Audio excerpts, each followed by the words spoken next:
அஸ்ஸலாமு அலைக்கும். Hi friends, எப்படி நல்லா இருக்கீங்களா?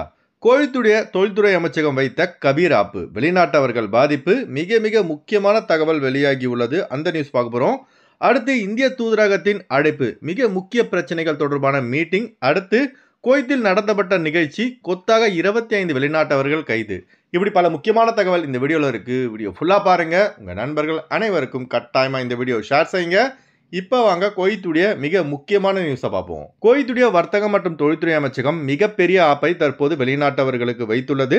அறப்பத்திரிகையில் வெளியான தகவல் படி பார்த்தோம்னா, ஆர்டிகல் 18ஆம் நம்பர் விசாவில் உள்ள வெளிநாட்டவர்கள், அதாவது பார்த்தீங்கன்னா ஷூன் விசாவில் உள்ளவர்கள் இனி எந்த ஒரு கம்பெனியின் பங்குதாரராகவோ அல்லது கம்பெனியின் மேனேஜிங் பார்ட்னராகவோ இருக்க முடியாது என அதிரடி சட்டத்தை கொண்டு வந்துள்ளது. அப்படி கம்பெனியின் பார்ட்னராக இருக்க வேண்டும் என்றால் ஆர்டிகல் 19ஆம் நம்பர் விசாவில் கீழ் இருக்க வேண்டும் என தெரிவித்துள்ளது. அடுத்த தகவல், குவைத்தில் உள்ள இந்தியன் எம்பசி வருகின்ற ஆகஸ்ட் 8ஆம் தேதி, அதாவது பார்த்தீங்கன்னா வியாழக்கிழமை அன்று ஃபாஹிலில் உள்ள Al Anudu shopping complex, Mecca ஸ்ட்ரீட்டில் உள்ள ஃபாஹில் இந்தியன் கவுன்சில் அப்ளிகேஷன் சென்டரான ஐசிஏசியில் ஓப்பன் ஹவுஸ் மீட்டிங்கை ஏற்பாடு செய்துள்ளது.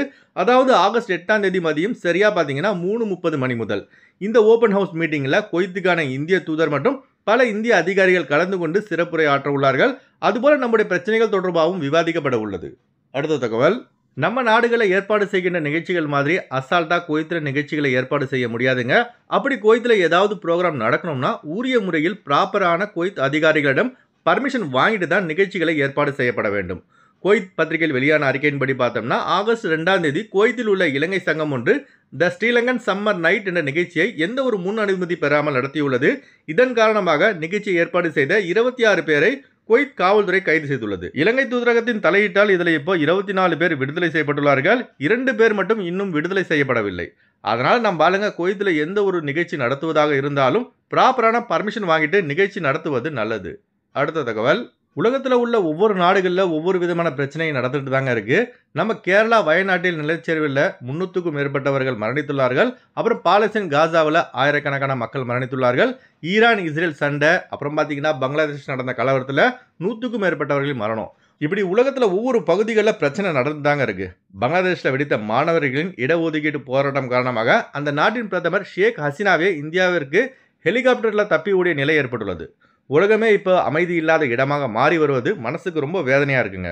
மரணித்த ஆயிரக்கணக்கான அப்பாவி மக்களுக்காக பிரார்த்தனை செய்யுங்கள். இன்னா லில்லாஹி வ இன்னா இலைஹி ராஜிஊன். அதுபோல் பங்களாதேஷுக்கு செல்லும் குவைத் ஏர்வேஸ் விமானம் தற்போது தனது சேவையை நிறுத்தியுள்ளதாக அறிவித்துள்ளதும் குறிப்பிடத்தக்கது. அடுத்து வாங்க ஃப்ளைட்டுடைய அப்டேட் பார்ப்போம். குறைந்த கட்டணத்தில் விமான டிக்கெட் எடுக்க விரும்புபவர்கள் ஸ்க்ரீனில் தெரிகிற ஜியா டிராவல்ஸ் நம்பரை கான்டாக்ட் பண்ணிவிட்டு குறைந்த கட்டணத்தில் விமான டிக்கெட் எடுத்துக்கொள்ளலாம். அதுபோல் பிசிசி, மெடிக்கல், ஸ்டாம்பிங், அட்டஸ்டேஷன் இந்த ப்ராசஸும் செய்து தரப்படுகிறது. சென்னை டு குவைத் 21,500 ரூபாய்க்கு சலாம் ஏர்வேஸில் ஃப்ளைட் எடுக்கலாம். குவைத் டு சென்னை 27 குவைத் தினாருக்கு ஏர் இந்தியா எக்ஸ்பிரஸில் ஃப்ளைட் எடுக்கலாம். திருச்சி டு குவைத் 30,900 ரூபாய்க்கு இண்டிகோ ஏர்லைன்ஸில் ஃப்ளைட் எடுக்கலாம். குவைத் டு திருச்சி 33 குவைத் தினாருக்கு ஏர் இந்தியா எக்ஸ்பிரஸில் ஃப்ளைட் எடுக்கலாம். கொச்சின் டு குவைத் 26,000 ரூபாய்க்கு ஆகாஷ் ஏர்லைன்ஸில் ஃப்ளைட் எடுக்கலாம். குவைத் டு கொச்சின் 26 குவைத் தினாருக்கு ஏர் இந்தியா எக்ஸ்பிரஸில் ஃப்ளைட் எடுக்கலாம். மும்பை டு குவைத் 19,500 ரூபாய்க்கு கல்ஃப் ஏர்லைன்ஸில் ஃப்ளைட் எடுக்கலாம். குவைத் டு மும்பை 25 குவைத் தினாருக்கு ஏர் இந்தியா எக்ஸ்பிரஸில் ஃப்ளைட் எடுக்கலாம். அடுத்து வாங்க குவைத்துடைய தினார் ரேட் பார்ப்போம். ஒரு தினார் குவைத் இந்தியாவின் மதிப்பு 274 ரூபாயாக உள்ளது. ஒரு தினார் குவைத் இலங்கையின் மதிப்பு $985 ரூபாய் 20 பைசாவாக உள்ளது. இப்போ நான் சொன்னது வந்து குவைத்துடைய அல்முலா ரேட்டுங்க. அடுத்து குவைத்துடைய கோல்டு ரேட் பார்ப்போம். 1 கிராம் 24 கேரட் தங்கத்தின் விலை 24 தினார் 298 ஃபில்ஸாக உள்ளது. 1 கிராம் 22 கேரட் தங்கத்தின் விலை 22 தினார் 281 ஃபில்ஸாக உள்ளது.